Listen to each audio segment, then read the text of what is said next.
Welcome to Piano Inspires podcast, celebrating pianists, teachers, and innovators as they share their inspiring stories about the transformative power of music. This podcast episode is sponsored by Piano Adventures. With the Teacher Atlas, get online access to a complete digital library of Piano Adventures method books and supplements, plus interactive flashcards, technique videos, audio tracks, annotation tools, teacher guides, and more. It's a virtual Faber bookshelf at your fingertips, plus all the support to help you teach effectively. Learn more at pianoadventures.com/atlas.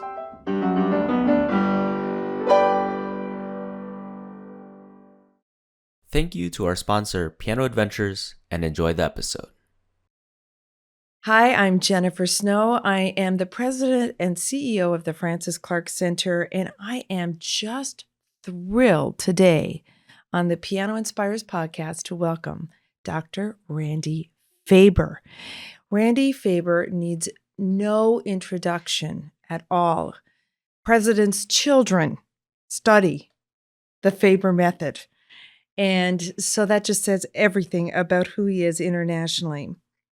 As a pianist and educator, Randy Faber has appeared as a special guest at universities throughout North America and Asia, and has been featured in piano and pedagogy conferences around the world. A Steinway artist, Faber has given recitals throughout the United States, Canada, and Asia. Dr. Faber holds 3 degrees from the University of Michigan and a PhD in education and human development from Vanderbilt University. I'm looking forward to talking about those things. There you go. Randy and his wife Nancy are well known as authors of the best-selling Piano Adventures teaching method. In 2018, the Fabers received the MTNA Francis Clark Piano Pedagogy Award for their contributions to the field of piano pedagogy. And in 2019, Dr. Faber received a Lifetime Achievement Award in Education from the Roland Corporation. Welcome, Randy. We are thrilled to have you today. So kind, Jennifer. Thank you so much. It's a pleasure to be here and a pleasure to talk with the NCKP audience and musicians around the world, right? Exactly. Well, we're delighted. And what we do on the podcast, we love starting at the earliest moments of when music touched you. Oh, yeah.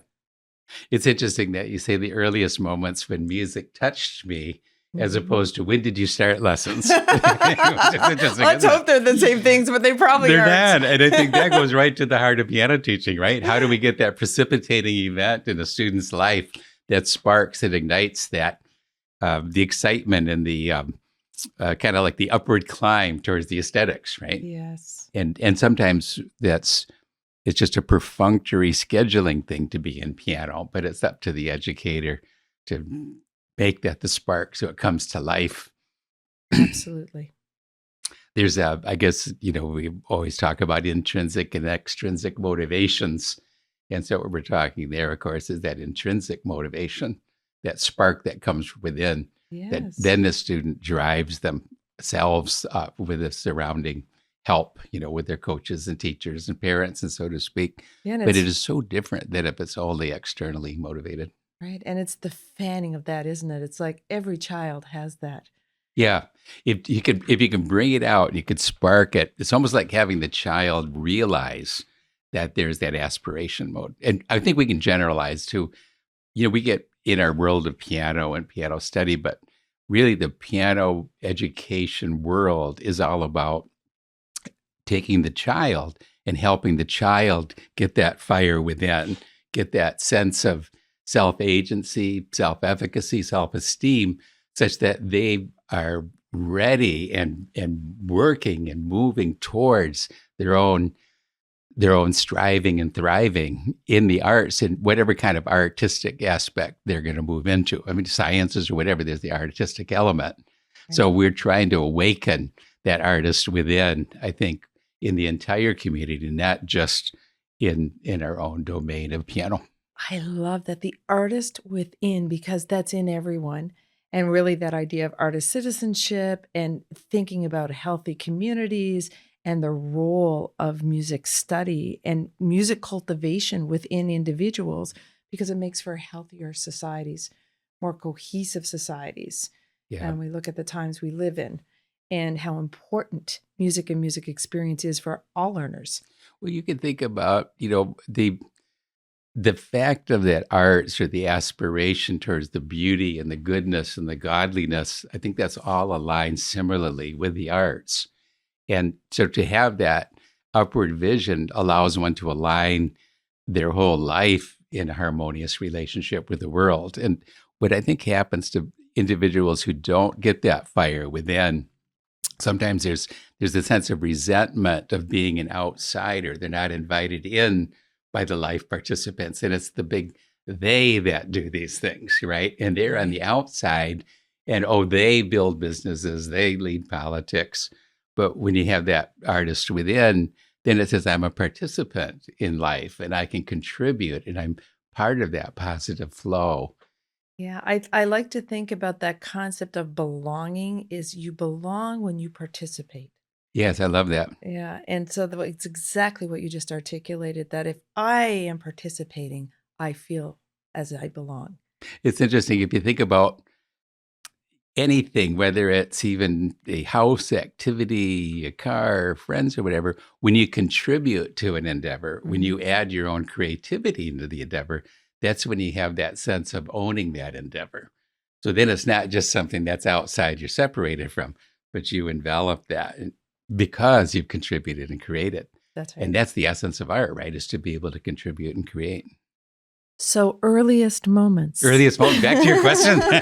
You see how good I was at dodging that question? I had the good fortune of having piano lessons taught in my school. I went to a Christian school in Grand Rapids, and the music teacher was so kind enough to offer free lessons to everybody at the noon hour. So she had about 12 kids, and we played on wooden keyboards where the keys didn't go down. Wow. But we'd sit at our class and we'd kind of play on top of it. But then she would take about 2 minutes with each student, kind of around robin, so to speak. And but we went through some piano lessons, and some excelled and some didn't, right? But it was that opportunity that was good. And without that, who knows? I might not have studied. I played a little trumpet, a little cornet, actually, when I was my brother was older than me, so he taught me cornet when I was really young. And that was kind of cool because I was pretty good at that. But then the piano added another dimension. And since he was so good at the cornet, then, I could be good at piano. It gave me my own ownership. And we're back to our ownership idea, right? That's that right. Personal ownership of the piano. So, but it was interesting that opportunity. I'm grateful. But I had a little experience with due respect to her. She wasn't an experienced piano teacher. She wasn't a trained piano teacher. She was a K-12 music ed instructor. So she thought we should all learn our C-sharp minor, harmonic minor scales and melodic minor scales while we were still learning how to put hands together. So she would have us go through all of these scales, and then she would get so mad at us because we couldn't remember them and we didn't know what they were. So she made the whole class stay after school for 2 hours because we hadn't learned these scales. And then the principal came in and broke it up because he had so many parents calling and saying, where are my kids? I see the seeds of your teacher education programs here. That was the impetus, not to study piano, but it was the impetus to train teachers on how to teach piano correctly. Exactly. And it's the irony because I'm both grateful to her for giving me the opportunity to have lessons, but then also really grateful that I could see the flaws in that system that said, hey, this could be done better. and it would help so many people if it's done better. And I think in that little, 8-year-old mind, it planted a seed of, this is good. This isn't, the overall good is there, right. But maybe we can adjust. Maybe we can improve conditions. Yes. And that was revelatory to me. At 8. Yeah. At home, did you have have singing in church? Were your parents music makers? Did you come from a musical family? Your brother was playing trumpet, cornet. He was a fine, and my mother played some. She had learned some Chopin. It's interesting. Today we'll introduce our edition of the Chopin E-flat Nocturne, and that was her big piece that she had learned. That's special, as a teenager. Randy. So it really is special. I played it for her this week. I said, "Mom, this is our new edition. We just got out of the studio recording it, and so that was very nice for her." Oh. But her mother was a very fine pianist in New York and had quite the career going. But she came from a very conservative Presbyterian background. And when she got married to a minister, it wasn't right for the woman to be on stage, and it just killed it right off. Wow. But as she got older, she went blind, and then she would play Liszt and Beethoven sonatas blind at the piano in her 80s. Do you remember that as a child? I Do you do. I remember it very well. I was a teenager then. And so, but she loved Chopin waltzes. So I learned a Chopin waltz and we played a recital. She played the first half of the recital. I played the second half of the recital. Oh my gosh. And that's it was beautiful. very beautiful moment. Yeah. So piano is a very deep Yeah, family feeling for you. That was your maternal relationships. I think that's right. It was through maternal mother, maternal grandmother. And then I have an uncle too, who's very academic. And he was head of publications for one of the big universities. But he knew piano repertoire much better than I even know it now. I mean, he had thousands of records, Then he switched to thousands of CDs. He knew every artist. He knew every composer. So he was always inspirational and this is important. Sometimes you have a parent-child relationship and teacher, and we think of that as a triad of power, right? For inspiring the child. But you almost need someone on that outside that says, hey, wow, that's a good job. Wow, will you play that for me? Right. It gives you that sense of reflected competence. Yes. And so community, like these sort of circles around you where it's not just, okay, I'm doing this because my parents have expectations or because this is an extension of my family life, but also those waves of people outside that are extremely knowledgeable, Yes. who recognize and saw something in you that sparks that idea of your identity. Yes. And I'm hearing things right now about your childhood of publishing, Encyclopedic Mind. I'm looking at one right now. And passion for music and beauty and what that means with connecting to people. That's so true. I remember I had a lot of respect for him because he had that huge vocabulary. I learned many words from just having conversation with him as a youngster. And so when you have respect for that outsider who's validating what you're doing, that again gives you that sense that, oh, I can escalate to that next step. Because what I find often in piano communities, especially in smaller cities, there aren't the role models of how good one can be at the piano, for instance. So a child can be in a situation, hey, I'm great. I'm playing jumping jazz cat here, and this is really cool, and this is good. But you don't think of how we go to the farther up the aesthetic line. And so he could kind of open that world of saying, this is not only a valid, good path that you're on, but he could share that there's this competence at the higher level that I'm achieving towards. That and that aspirational. opens up the aspirational window. That's so exciting. You had this, lots of C-sharp harmonic and melodic scales going on at lunchtime when everyone else was kicking the ball around outside. And where was the connection to a teacher that started sort of cultivating you as a pianist? It's a good question. I had 1 year with this teacher, and then I did well with piano. I went through, a lot of levels all in that first year. So I was set up, and this was again a stroke of luck. The teacher 2 blocks from my house turned out to be the best teacher in the city. But my parents didn't really know it, but she was the nearest by teacher. And so I signed up then for lessons, and I had lessons with her for 12 years. Wow. And so she was a good disciplinarian. She was of the Tobias Motet school. Beautiful. She studied with Mannheimer. So, but in a way, it's interesting. I didn't pick up a lot of that with her. We could another conversation about how do you learn technique and all. That was my own path, really. But she had the right background, and she was a disciplinarian, and she saw that I had the talent and was able to groom the talent. Back in the community, there was an older young man, a few years older than me, and he was playing the Mephisto Waltz and the Chopin Ballades, and also it was so fun that he and I would always close the recitals. But by having someone playing a little bigger repertoire than I was on, always gave me again that aspirational. I guess we just made a new term, didn't we? Aspirational window, right? That you move into that because you know it's there, and then he behind the scenes at competition he would teach me, about voicing or something that I didn't really know, or some special fingering. Isn't that something? Isn't that cool? Peer to peer, and that's really what so much of it is about, because that's again about identifying. Yeah, you're seeing this young person who's doing what you aspire to do, at just a little further down the Yeah. road, and it's exciting. It is. And then you're collaborating, and it's, the world outside of adults. And I think we Yes. often forget this when we have this sort of teacher-student model. We're not thinking about that student-centered experience, that we learn so much from our peers. You just brought up a big point that we think we have this. I mean, indeed, it's very important, that teacher-student relationship, right?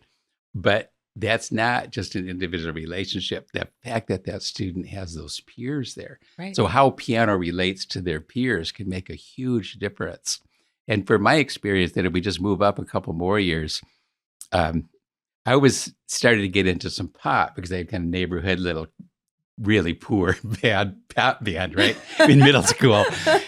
But I wanted to be good, right? And Yeah. so I took the bus down to the library downtown, and I bought music theory books and, 17th, 18th century counterpoint.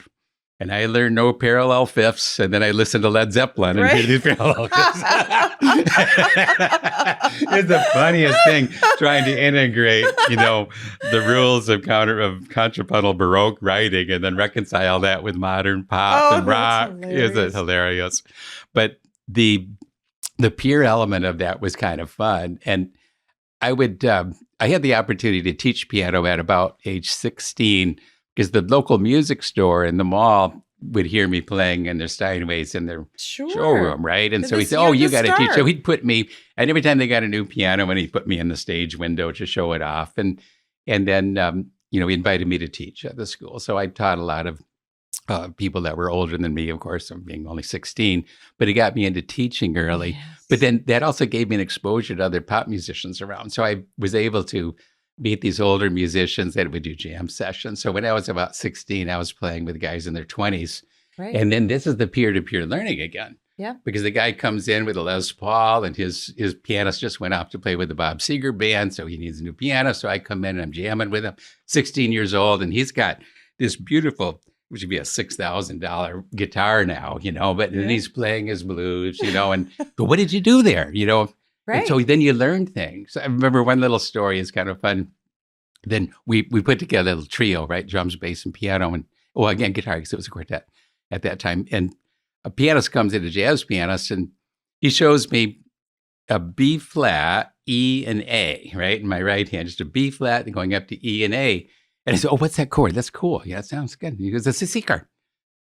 Bull crap. That's Yeah. not a C chord. There's not even a C in it, that sort of thing. But of course, the bass player is playing this. That's C. right. He's doing That's his, right. he's doing his, C13. It's the C, E, G, B flat, and maybe throw the ninth in. And then that A is either your paginatura over it, but or 13th in that sense.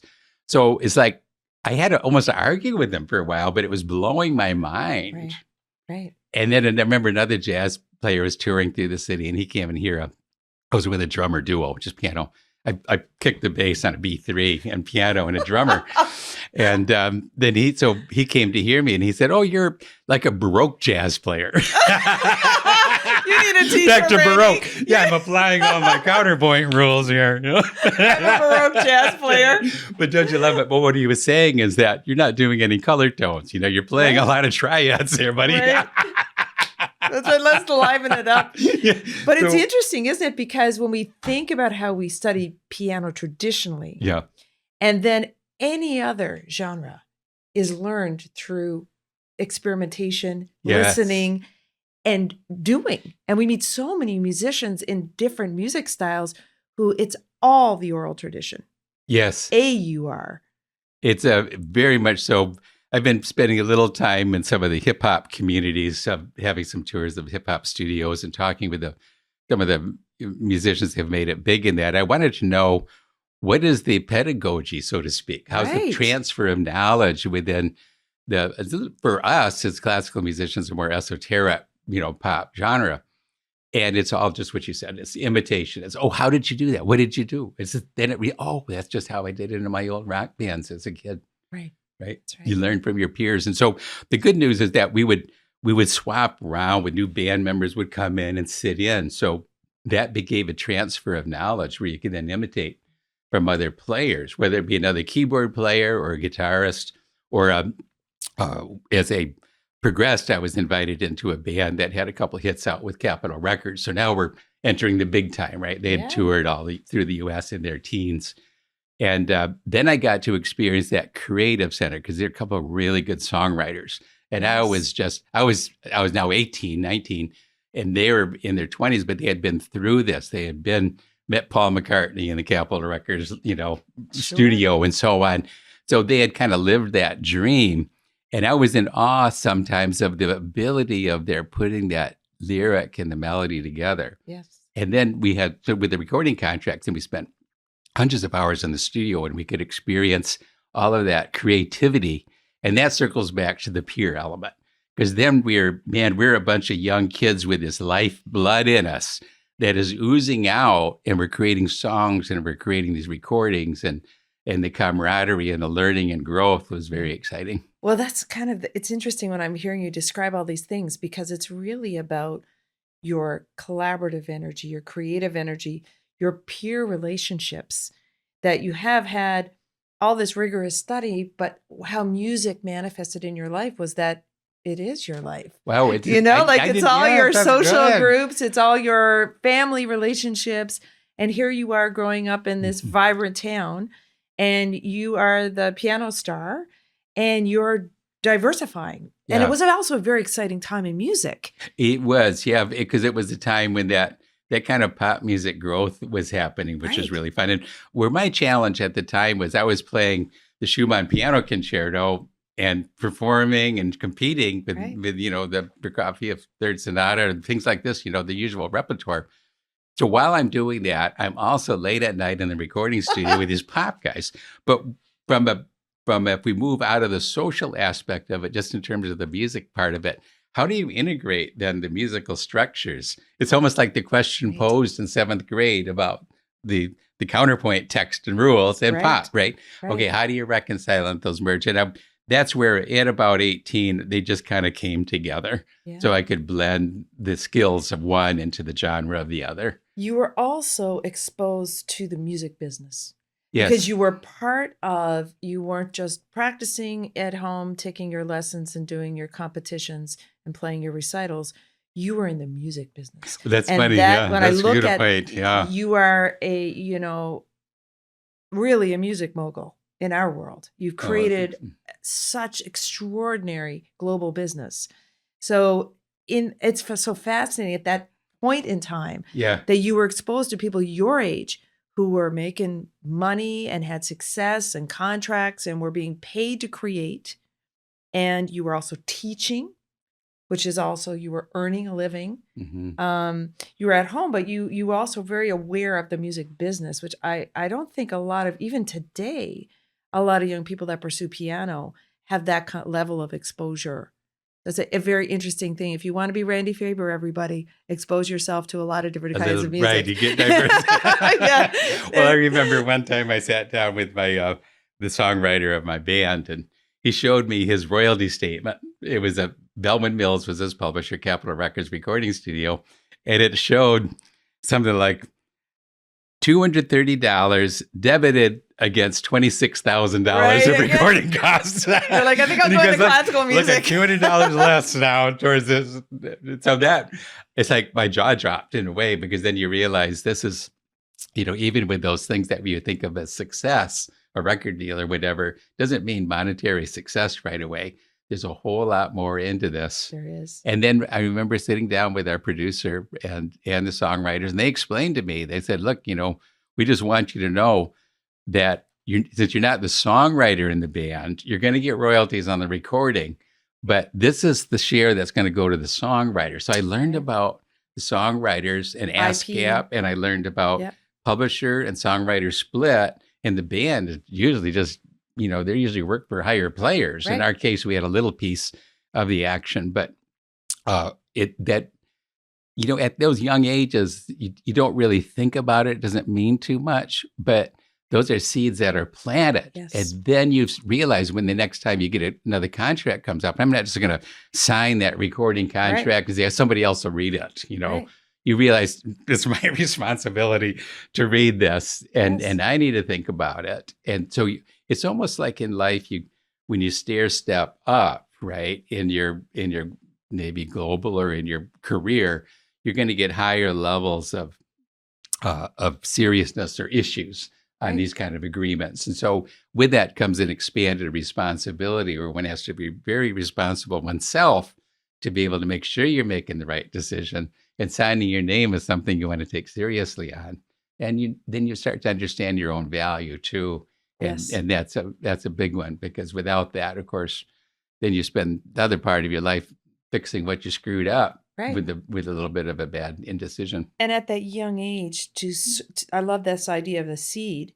When we look at what you've created and what you accomplish, there are elements of awareness about owning your own IP, valuing your creativity, valuing what you have, as opposed to saying, well, I'll just, be a cog in a wheel. I'm actually going to create my own wheel.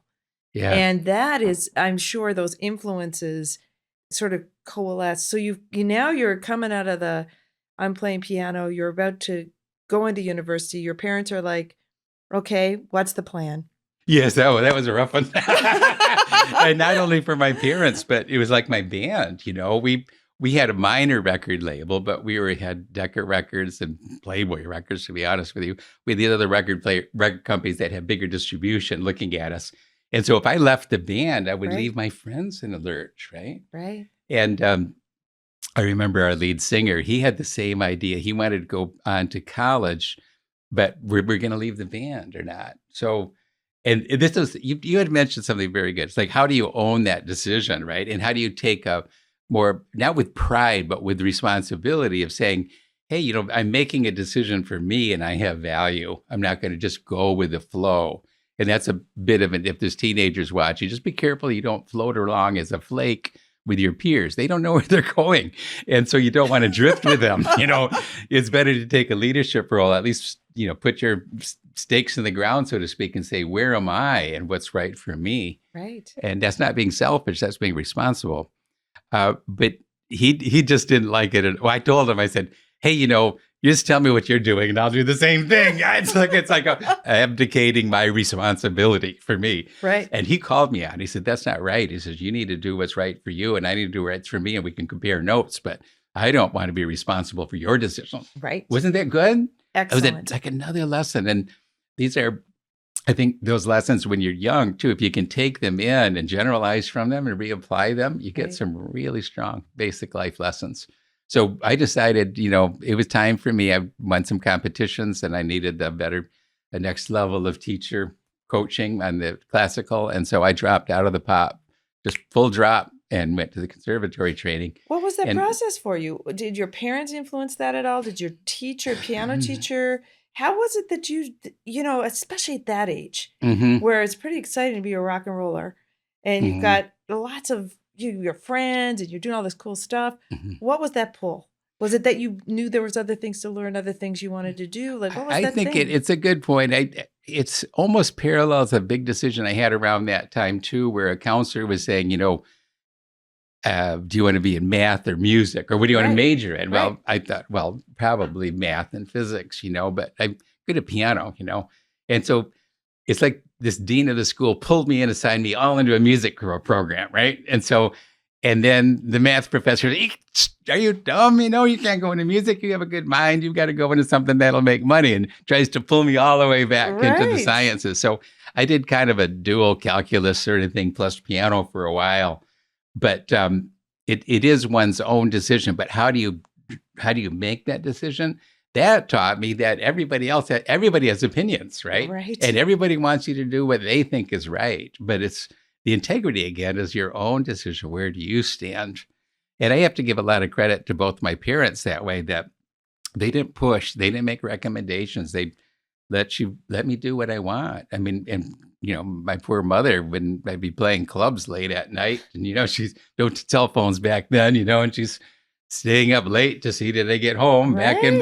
bed, Of course. but she didn't say anything. She let me deal with my peers. And the funny thing is, it was a time of drugs and all of that, but it's like the big musicians that I was playing with, they wouldn't have anything to do with drugs. I mean, we were clean as a whistle. Well, yeah, because You know, you were 'cause so we knew busy we're not making stupid, music. right? We were Yeah. not stupid, but it's the others, you see it around you, but it was not going to happen in our professional circle. That's right. And that was a good thing. But the parents trusting that you can learn and make those decisions, I thought was really good. And my dad said something which stuck with me.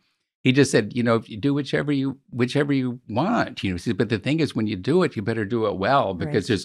he said, it's hard in music. He says, but there's always room at the top. And that was his remark. And I don't know how much we can validate that as true or not. Was that an electrician's viewpoint of the world, or is it really true? To this day, I don't know, because it's a competitive world. It's hard. But the point we do know is, if you're not good, you're not going to be at the top. And then Right. there isn't the opportunity. Right. So our responsibility is to become very good at what we do.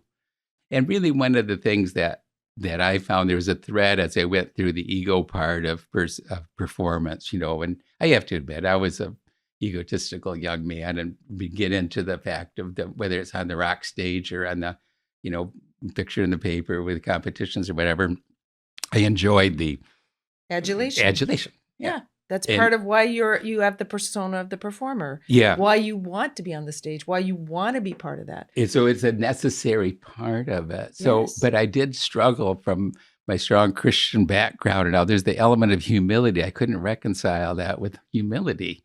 And that was a hard one for me. And sometimes I'd become introspective on that. Like, how do I tame down my ego? And yet, if I'm on stage, if I don't have that ego, then I somehow would deflate, and you're not big Right. enough persona to lead or to command the audience, so to speak. So I struggled with that for a while, but ultimately, it comes down for me. I talk about this some when I talk to university music schools, right? You have to transcend this qualitative leap from self to service. Right. So as soon as you start to see that, all these things I'm doing, it's not to pull the grandiosity to myself. These are the skill building from which I can now share that and do something for others with those skills. Right. And that totally reconciled my issue of ego versus humility. And I could understand where we're humble before God. We're humble before the grand aesthetics to which we aspire, right? That's right. But we can take our role in life with sufficient ego to provide the leadership and the direction, with our feet staked in the ground, so to speak, of knowing where we stand and what we can offer. Yeah. Sense of self. Yeah. Sense of self, sense of purpose, Yes. sense of identity, and how you Mhm. harness all those things. You go into the University of Michigan. Mhm. Did you stay there the whole time for all your degrees? I did 3 degrees at University of Mhm. Michigan. So I had wonderful teachers. I studied with Charles Fisher, Ted Lettvin, and I remember Shandor was there. I really liked Shandor, but he didn't take undergrad, and I was undergrad at the time. And then he left when I did grad school. But I had great teachers. Shandor was on the technique side. Right. Fisher was so much into the aesthetics, the beauty of Schubert and Mozart. And it's funny. I think the audience will get a kick out of this. When I was this young kind of hot shot, I was known for my technique because I played major repertoire at a young age. But when I got into Michigan, then it's kind of like there was so many more excellent technique people. Right. There have been great DMA doctoral students that were playing all over the world already. And so now my technique was overshadowed by where it could be. But then I became known for my musicianship. Isn't that funny? Because in the earlier sphere, I didn't have enough great musicians I was playing with. So Sure. I had to build the sensitivity up and hone that artistic sense. But as I honed that, then now I had to flip it again. Okay, I better rework my technique to take that to the next level. But it's so funny how they kind of went like this. Right. But I thought that was kind of a switcheroo on me. And that gave me a strong interest in technique. And I studied with a lot of different artists then around the world and exploring technique. And that led to our technique and artistry ultimately, once I found resolutions on how to build technique. Yeah, I was going to ask you, what was sort of that impasse that you came up against? Here you are, this young hotshot. You're not really thinking about how you're doing things. You're just doing them. Mm-hmm. You get into university, you start to be aware of what you aren't able to do. You understand your voice. You're starting to cultivate your artistic motivations. Mm-hmm. Then all of a sudden you're on this quest for mastering technique. Mm-hmm.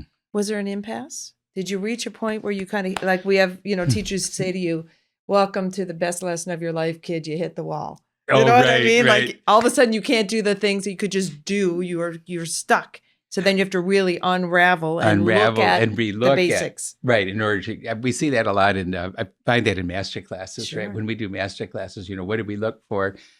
There's so much to talk about usually, but the first thing we do is we find, well, what is that little, what would you call it? A little pin lock or whatever, like that when you pull that faulty brick in the basement. Yeah, exactly. And when you find that little spot and you isolate it and then you put in the solution to it, it's like, Right. oh, wow, now we've just opened up a whole new level of growth because you've taken the problem out that's been plateauing the individual. Do you think because you were so metacognitive about exploring and understanding technique, that's the science, art, mind, right? That's the analysis and analytical, like, I'm going to figure this out. Yes. I want to master this. I mean, what I find so awesome about that is every aspect of that is in all the sequential foundations of everything you've created.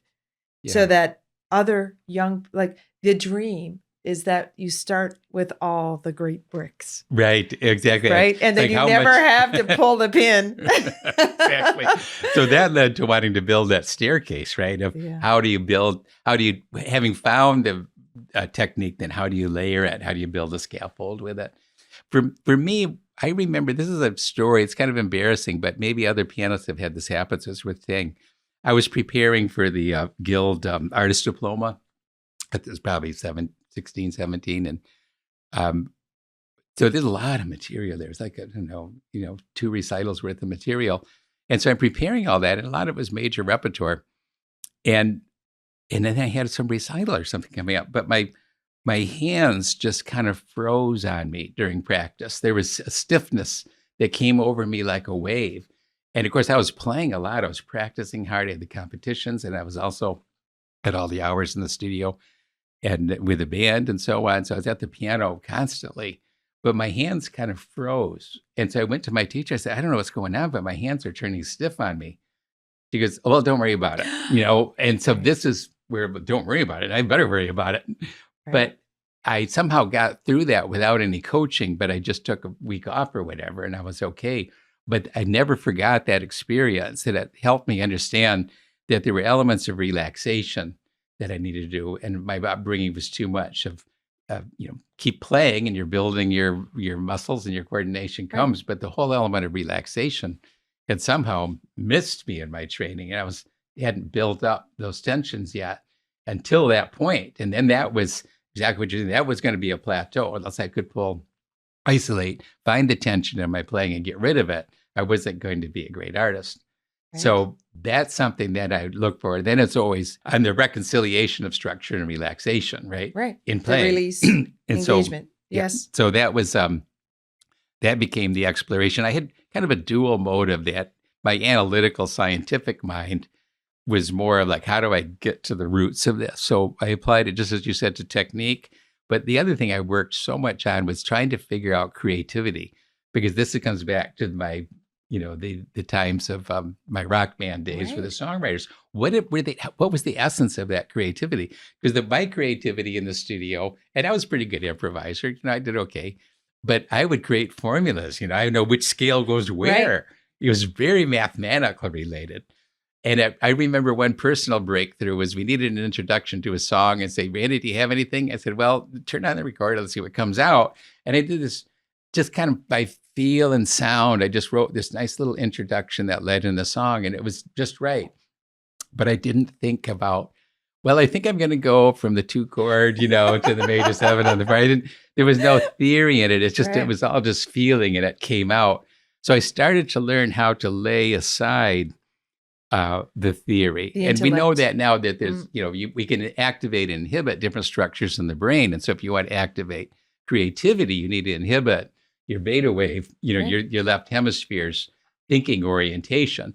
So you activate the right hemisphere by inhibiting the left hemisphere. And I didn't know the technical neuroscience of it back then, but I could understand I needed to fully set aside my thinking brain and just envelop myself in that here and now in a way that I'm embedded with the music in a very different way.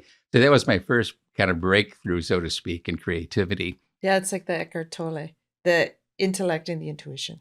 Yes. And when we meet great improvisers, great jazz artists, that flow and they're in that intuitive space and at a very high level, actually. Yes. Which is fascinating. Like the area of neuroscience looking at the improvisatory brain in music is, the brain's on, like lit up like nobody's business. Yes. Because it's so complex what's happening when people are in that state of intuitive flow and creativity and response.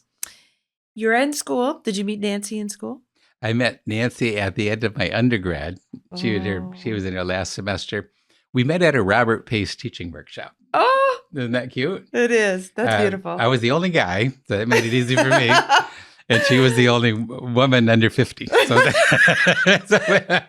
you found each other. So it was good. We found each other. It's kind of a funny story. She probably wouldn't mind me saying this, but she told her mom, I don't want to go there. I don't want to go to that workshop. I don't need it. Or whatever. I don't need to go. And her mother was a piano teacher. So no, just go ahead, come anyway. And then, but she had always said that her mother was talked about other pianists. Would you like to date a musician? I'll never date a musician, especially not a pianist, and never a musician from University of Michigan. She was from Michigan. She was at Eastman, and then she was doing composition at Michigan State when I met her. But so here she comes, and we meet each other, and I'm a pianist, and I'm at the University of Michigan. And you're from Michigan. And the instructor brought us up to the board together, and so it was kind of a little matchmaking, but we ended up, meeting then and dating, and we hit it off really well. Well, what a power team you are. Oh, thanks. And to think of how do you go from getting your doctorate in piano, having aspirations into publishing? Like, where did all of this, how did it start to find your path? So you're in the incubator and you're discovering all these things about unleashing your creativity, and you're passionate about learning, and you're loving, this quest on becoming the best pianist you can be. And to your father's point, be the best that you can be in the top. What happens? A lot of people get their doctorate, they take a university teaching job, and they're a professor, and that could have been a path for you. Yeah. Easily. Well, it was interesting. First, Nancy and I had very complementary skills. We have very complementary personalities. We're very different, but as in a business organization, if you run a business, you want to put people in there that fill in for the gaps of the others, right? The last thing you want is imitations of the same. That creates political conflict in an organization. So the beauty of it is that Nancy had that creative spark that I had been searching for. So she had this kind of intuitive creativity. She had studied jazz. I had studied pop and blues. So that's of my roots, right? And then, and she was a piano performance major at Eastman. So we have that piano in common, but she was also a professional flautist. And she had performed all through Europe and South America, and for the Youth for Understanding Wind Ensemble. So what we did is we hired a cellist, and we put together flute, cello, piano trio. And that was, so we thought, well, let's do this merging of some pop and classic. So we learned all the repertoire, of course, of that sort of trio traditionally. But then we would arrange, Disney and pop tunes for this trio to see what can we do with this. And it became something that helped us financially, but it was also an exploration. And then we recorded a Christmas album it was a great timing for it. It was a really pretty cool album. And so we were getting our juices together. How do we work together? And we did a lot of forehand and a lot of two piano, but that was hard to market. So this trio gave us a way of bringing in some income and explore. But it's kind of funny. You find ways that of how are you going to have your growth in what's in front of you, right? Right. And so how does a musician make their way, and where are we aspiring to? And we found a need. We think of self to service, getting outside of ourselves and our egos, and where's the service? We saw immediately that our students, because her mother had a piano teaching studio, and so we both did quite a bit of some teaching with her, and we could see that the repertoire and the materials they were using just did not match their pure desires and their inner soul. It wasn't, what did we say the word was? It wasn't igniting their inner artist or whatever, right? So we knew we needed to capture these kids early, and we were both pretty good teachers, and I had a whole bunch of kids that would be playing the blues, and these boys that would have quit piano. We'd always get phone calls of, my son, he's quitting piano, but will you maybe take him on and maybe you can rescue him? And we would just, it's like, it was a little orphanage sort of for musician orphanage. Piano orphanage. All the kids that want to quit would come to us and we would rehabilitate them and get them excited. And so we had a really good time with that. And we had the studio was more than 50% boys, which was unheard of at that time. And then Nancy was writing pieces for them, and I was writing pop curriculum and improvisation curriculum for them. So we started to see that we were making a difference in these kids' lives, and we could see the self-esteem boost that they were really, you could really awaken that individual. Right. And one thing what Nancy is just incredible about having this one-on-one interaction with this child that is so deep that you can just see her letting that inner glow of the child come to life. And there's some videos and so on that we have that are just so startling that way. But imagine the child who's kind of wooden through school. Maybe they don't have a big peer group and they just sit there and like how turned on is their mind when in the back of the classroom listening to some lecture on something they have no interest in. Right. There's just no spark of life. And so I was learning that you need to have that ignition of passion in order to open the neurology for learning, right? What we know now, the neuroscience, is that we need to flush the neurotransmitters through the brain, which allow then the learning to occur. But if you don't prime it with the neurochemistry, the learning doesn't happen. So that's why that thesis that I had spoken about for so long that we have to emotionally engage in order to have learning engage. Now we know exactly what the biology of that is. And we would see this happening with the kids. And so then Nancy would be just igniting these kids, bringing them to life. And I'm seeing the kids get turned on because the world of pop and blues and jazz or whatever is not out there that others do. But hey, I'm only 7 years old, but listen to me. They became participants in that world to which they respect.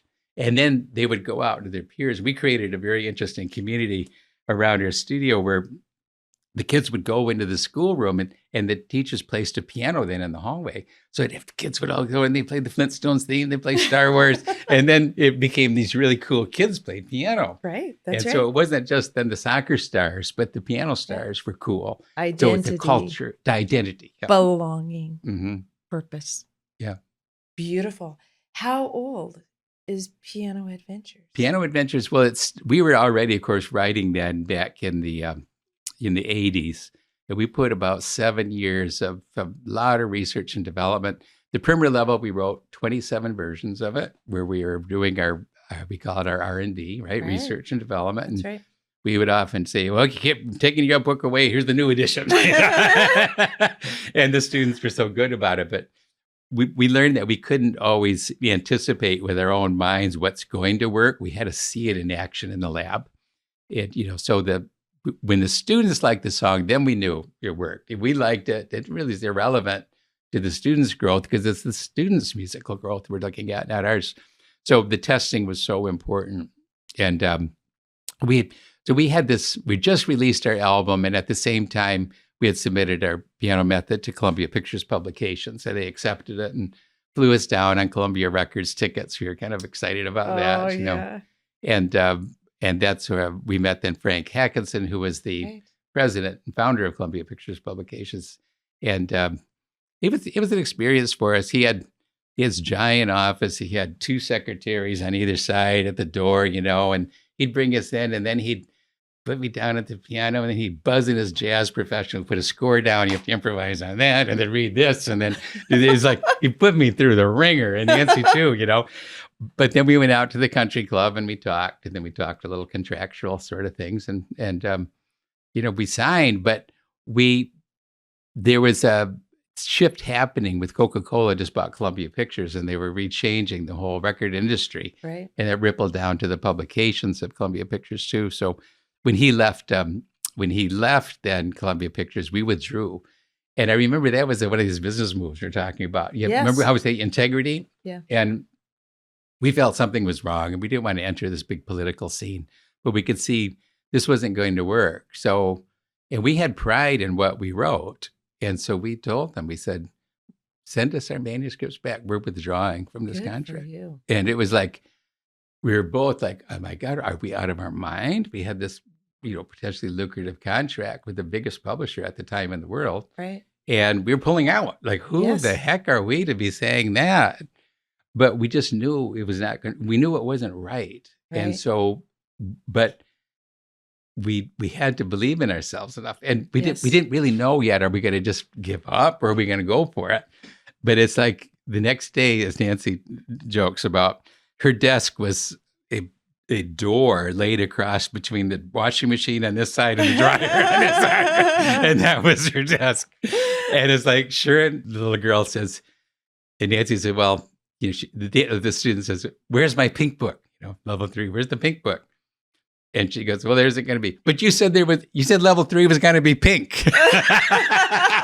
And so it's okay, we'll finish writing the pink book. I love it. It didn't end up being pink ultimately, but in the R&D stage, it was a pink book. That's so sweet. But it was so funny. It was the students told us, you need to keep at this and we need the next level.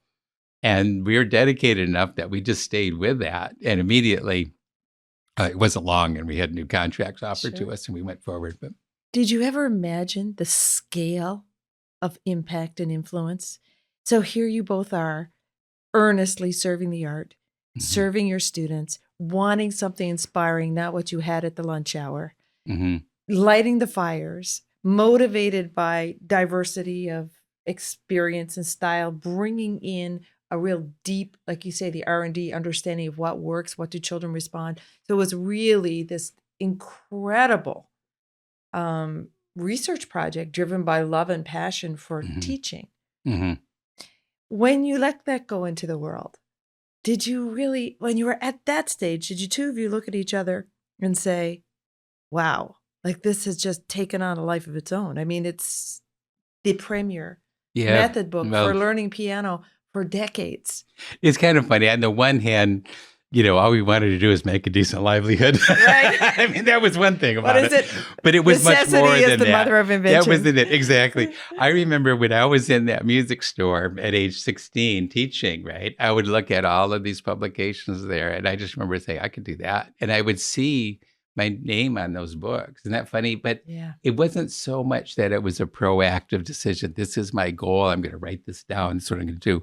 It was more, I knew there's an upward trajectory. I knew where I didn't know exactly what the ascent is. Right. But I had two thoughts on that. Maybe it's a little profound, but for one, I didn't know where the ascent would be, but I didn't want there to be a top on it. Right. So I didn't place a top on it. Right. And that's a little bit like the aspiration to goodness and godliness, right? That's why Infinite. the God is in infinite and ineffable. So if it's ineffable, if we could really isolate to say what it is, well, then if you hit it, you're done, right? I mean, it has to be infinite. And that's what actually drew me to music, because a little story, when I was in high school, I was invited I had 2 scholarships to Interlochen, and I choose between which one I wanted. And I had I was the political camp, Boys Town, I think it was called at the time. I was to represent the school there, and I just represented the school in the math competition. So I had all these things. Okay, what am I going to do this summer? Which one? And I was zeroing in on music because music was ineffable and music had the endless, infinite aspiration. Yes, I relate to that. Do you relate to that too? 1,000%. How's your story on that one? It is so close to yours. That feeling that there is no end. Yes. That you're never there. That they're the constant pursuit, the constant creativity, the constant aspirational sort of the feeling of nothing, like of this openness that's sort of above you. In a way, it's a good fortune that we found that, and I kind of think for myself, I think it was lucky that I found that. And maybe it was some of my religious upbringing. It's kind of like, not my will, but God's will. That's Thy will be bigger done. Than you. There are right? things There's something that's us. bigger than me that I can't have the foresight to see where that's going. Right. But there is the direction. I could always know the upward direction. Right. And that's what aspired. And that worked for me, because I don't think either Nancy or I ever anticipated that strength, but it was, the kind of success globally, but we didn't doubt it either. That's right. And I think that's part of it. When we wrote the method, we knew it was good. Right. And we knew it was good when we brought it to publishers, and we knew we were just going to make it better. And then, a lot of this is, people talk about talent so much, and then maybe this is a good place just to, maybe lay that to rest, right? Right. It's not, talent is action. Talent is hard work, and you build your skills and you layer your skills, but you have the right coaching, so you get it right, and you have your bounds on it. And yet at the same time, you have a very open view, so you can take the opportunities as they're presenting. And I think we had good fortune. Obviously, a lot of it, there's always luck of being in the right place. But as the old adage too is, if you're prepared and then the opportunity comes, Right. you can walk. If I couldn't sit down and read that score or do that improvisation, I wouldn't have the contract, right? So that's right. the preparation. And so it's the grabbing those opportunities as they come. And then at whatever plateau you are, you're seeing what's the next one to open. Right. Like we were really faced with the decision too. We finished level 4 of the Piano Adventures method, and we told our publisher, okay, where's the party? And he goes, you're not done yet. Damn it. Just the next book. But it's that hard work. It's Yes. we worked really seriously course. like dogs. And Yeah. but without that, we wouldn't have gotten all those scores done, right? And so we're proud of it. And would we do it again? Well, yeah, I suppose we would, but we had no idea how much work it was going to be to get Right. where we want to go. And I think that's, again, that's the optimistic bias of the human species, I think. And that's what Right. allows us to thrive, Right. because we can strive without burning out. If we knew ahead of time how much work it is, we might not make the attempt. That's bad. I don't mean to say that to aspirers. No, but it's true. But the truth of it is, you need to work hard and learn to work hard and learn to enjoy working hard. That's right. I think that's the part. Would we do anything else? People ask us often, well, no, I love what I do. This is where we were meant to be, where everything converged in terms of, the artistry, the creativity and the backgrounds, and it all seemed to converge towards this kind of a contribution to society. I want to touch a little bit on, it's a whole other interview, I think, the whole area of the support of the teacher education piece, Mm-hmm. your global work, Mm-hmm. supporting these passionate individuals in their quest to not just do melodic and harmonic scales at lunchtime, right? That'll be a little new rubric for us, right? And this idea that you now at this, where you could sit back and put your feet up and, live any life you want. You've dedicated your life, this idea about hard work, this idea about service, to serving the piano teaching community through resources, support, professional development, community building. Yeah. And leveraging, this is another thing that's, I think, incredibly inspiring and impressive about you, is your response, your innovative response. You're always being creative. You're always thinking, okay, well, now things are moving more online, so we're going to be doing this, and now we're doing this. Like, it's a constant iterative process that we all observe. And in response to where the community is, where the community may be going, sort of leading forward. Mm-hmm. Would you say at this stage of your career that you have a lot of focus on supporting, amplifying, and advocating for these individuals who are doing the arts education work in community? We come from smaller places, you and I. Mm-hmm. We know the impact of the music teacher in community. We know that person, if they have the right tools and the right resources and the right support, transform communities. Yeah. I think the answer to that is a definite yes. We look at it, we wrote a curriculum, right? We presented a curriculum that really can work, but the curriculum doesn't do it on its own, right? It's the teacher and that teacher's application of the curriculum, and then interacting with the child, the student correctly, and letting it build. So having published and been successful with the curriculum, our next step has been, how does it implement it? How do we help teachers work with that teacher-student interaction to make that a very special moment and very transformative for the child? Because we're transforming the student. I don't know if transforming is, it's not like we're pulling levers to manipulate the child, right? But what we're doing is we're releasing that child's energy and creativity and sense of self. Right. And we're opening the valves on that, right? And that's what the curriculum does. If it's used correctly, it gives them a path from which they can express and come more alive. So, my personal mission statement for many, many decades has been to ennoble the human spirit. So how do we take that, the human spirit, that life energy in that individual, and you really want to just see it glow? And this, we have it as performers often, right? Where Right. on stage we can all glow together on that, in that ensemble, and we see audience kind of touching their soul, and when you get some tears in the audience, and now you're making that effect.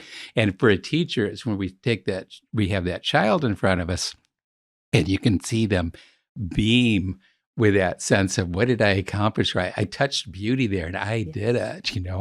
That's a really powerful. So that's the ennobling the human spirit, is allowing that powerful of that individual to grow in them and to channel that into the native goodness that's there and aspiration. So I think that's what drives us well. And so at this phase of where we are, and I think we do look through life phases, right? I think of we have a phase of self-development. Sometimes people are critical. When I was a teenager, people were critical of me that, it's all about me, self-centered or something. Well, you were a teenager. That's it. That's my excuse. I was a teenager, it's true.